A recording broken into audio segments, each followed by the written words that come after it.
What's going on, guys? This is Curtis, and today we're talking about Tesla.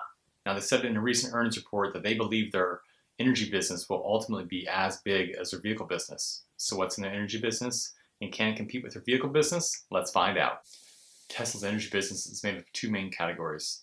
The first being generation in the form of their solar panels and their solar roof, and the second is storage in the form of their power walls, power packs, and mega packs. Let's first look at their recent earnings report to see how much solar they deployed over the last couple of years. So if we take a look at the numbers here, we can see that from 2018, Q4 of 2018, all the way through Q2 of 2020, they saw a pretty steady decline. And since then in Q3 and Q4 of last year, they saw quite a large amount of growth. And actually Q4 of 2020 was their largest quarter deployment since Q4 of 2018. Elon explained the slide from Q4 of 2018 until Q4 of 2020 by saying that we basically take the whole company, including people that work around the solar, and have them work on cars. But now we have a little more bandwidth, and we're putting a lot of attention in solar, and it's growing rapidly. So I think it won't be long where Tesla is by far a market leader in solar. And according to Tesla, the recent growth has been due to meaningful improvements in our solar retrofit strategy, including product simplification, cost reduction, and industry-leading pricing. I really want to highlight here the importance of industry-leading pricing. For most people, solar panels are a commodity, meaning that they're interchangeable and price is basically the only differentiator. And there is some difference in convenience, setup, how quickly they can come out to your site, how efficient the panels are. But in general, if one product, like the Tesla product, is cheaper than another product, that's probably who you're going to go with here.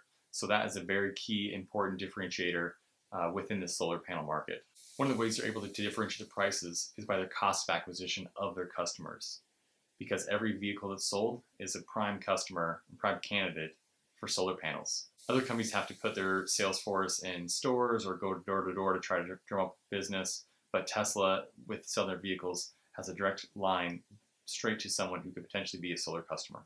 This is also a great segue into their energy storage business. And they even write in their 10K that we also offer integrated systems combining energy generation and storage.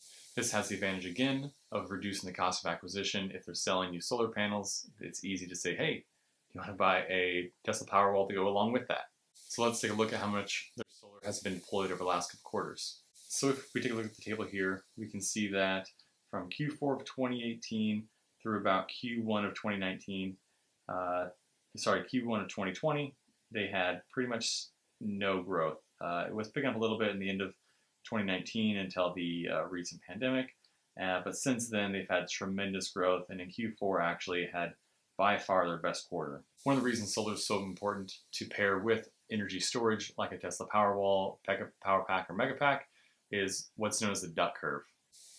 So if you look at the graph here, you can see that this is 2012, 2013, 14, and all the way down to 2020. And you can see these lines, the more solar gets turned on, the lower the amount of usage is during the highest, the times the sun's highest in the sky. And then as the sun sets, you can see there's a big ramp up here in energy required from utilities. So where Tesla energy storage and energy storage in general comes into play is you capture the energy during these peak times right here when you're producing the most from your solar panels, and then you're able to use it during these expensive times when energy prices actually peak, and you're able to save yourself some money and help out utility as well, because during these times out here is when peaker plants shut on. So you can imagine energy is used the second the electrons are generated from a coal power plant or solar panels. So during most of the day, these plants are not operating, but then during these peak times here, they have to turn on these power plants. Well, those are really expensive to run. To shut them on, shut them off is really cost ineffective, and solar utilities would rather not run these. So by having energy storage at your home or for the utility themselves, they can save themselves lots of money by having energy storage solutions like the Powerwalls, Power Packs, and Mega Packs, and not running their expensive peaker plants. I briefly talked about energy arbitrage in the last section there, talking about the duck curve, but I want to highlight the importance of that again. So essentially what Tesla has done is created a software system called Arbitrage, which allows you to buy energy when it's cheapest and sell it when it's most expensive, create an arbitrage. And this can be done at the local level within your own home if you own a Powerwall, or at the utility scale if you have tons of these mega packs installed. So basically you can buy power when it's cheapest during the day, sell it when it's most expensive at night, and make the difference. What's most important about the auto bidder system is its annualized recurring revenue for Tesla. So by providing these services of their auto bidder, they're able to continue to generate revenue and generate high amounts of profit from all the assets that they have deployed over time. AutoBidder essentially allows you to monetize your battery assets. So some of the benefits they can provide to utilities include wholesale markets, energy ancillary services and capacity, transmission and distribution level grid services, renewable firming and shaping, meaning like we talked about earlier with the duck curve, kind of harvesting the energy production when it's used and maybe not needed necessarily and when it's cheapest, bilateral contractual agreements, and other portfolio services. AutoBidder uses machine learning and optimization algorithms to essentially work to maximize, like I said earlier, maximize the efficiency and use of the assets. This is done with price forecasting, load forecasting, generation forecasting, dispatch optimization, and smart bidding. AutoBidder's algorithms are adaptable to new markets and services and continuously improve through experiential data, maintain high financial performance in dynamic market environments. Tesla has seen tremendous growth in their energy storage businesses, and even one of their managers mentioned that there's a lot of demand for the product. We're growing the production rate as fast as we can, and essentially they're unable to keep up with the current demand. So now that we know about their two different business lines, their energy generation, energy storage, how big are these markets?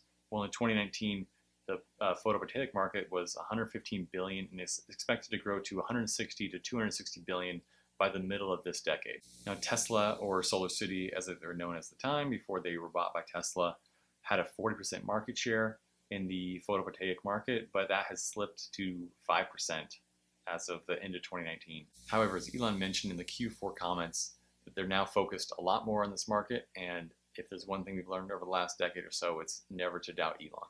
As for the stationary storage market, the Department of Energy estimates that by the year 2030, the total global market will be 300 gigawatt hours of battery storage capacity. That's a 27% compound annual growth rate.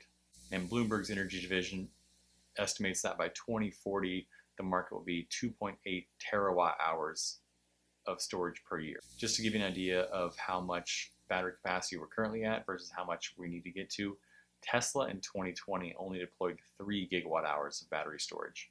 So that means over this decade, they expect a 100-fold increase in the total market compared to what Tesla did in 2020. One final note on battery storage, Tesla during their battery day estimated that they'll produce about 3 terawatt hours of battery storage batteries by the year 2030. Half will go into their vehicles, half will go into their stationary storage battery units. So if we take that 1.5 terawatt hours worth of battery capacity, if we use the estimate by IEFA that estimates that by the year 2030, batteries will be about $73 per kilowatt hour, we get a total estimate of $109 billion of revenue from just the batteries they produce. I think it's important to take a pause right now and talk about the flywheel that Tesla is creating. By having their vehicle business and their solar generation business and their storage business all pretty related here, there's an important flywheel that they're creating. One of the most expensive inputs in the vehicle is the batteries. So by creating more vehicles, they can help drive down the cost of batteries. Drive down the cost of batteries reduces the battery costs that go into their storage units, which means it's cheaper for people to buy their storage units and deploy their storage units, which makes them produce more batteries, which again drives down battery costs, which makes their vehicles cheaper.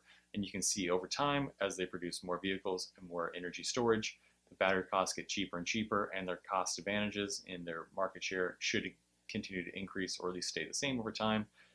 And their profit margin should continue to increase as they get more and more batteries out the door and they get more and more efficient with producing these batteries. One final note on the battery capacity they mentioned of 3 terawatt hours, that is about a decade from now, and a lot could happen between now and then. So we're yet to see if this is going to come to fruition or not. They've had some ambitious goals in the past that have slipped by a couple of weeks, months, or years. So we'll see if they can meet this goal by 2030, but at least it's a highly ambitious goal that they have that I think at least if they can get most of the way there, they've done a great job. So let's turn back to the original question. Can Tesla's energy business be as large as their vehicle business? Well, if we use that same estimate Elon gave us of 3 terawatt hours of batteries produced by the year 2030, if we estimate that the average vehicle that they are going to sell during that year is 75 kilowatt hour worth of battery, that would mean about 20 million vehicles sold. If we take in an estimate of $35,000 per vehicle sold, that gives us a revenue on their vehicle business of $700 billion. The bottom line here is that if we take the estimates for the photovoltaic market and the estimates for the battery storage market, that does not quite add up to the $700 billion that Tesla vehicles are probably going to generate approximately in 2030. So what are we missing here? I think the missing piece here is going to be AutoBidder. AutoBidder is going to allow Tesla to have that annual recurring revenue of all of their battery storage assets to continue to make them money year after year. As they deploy more, the AutoBidder system will become smarter and smarter as it works with the different markets, against different weather patterns to predict the generation and the need based on the heat or the cold or the cloud cover coming into different areas. And it should continue to produce money for them year over year as they produce more and more of these energy storage batteries. One of the important things to highlight when looking at their energy business is the margins they have in this business.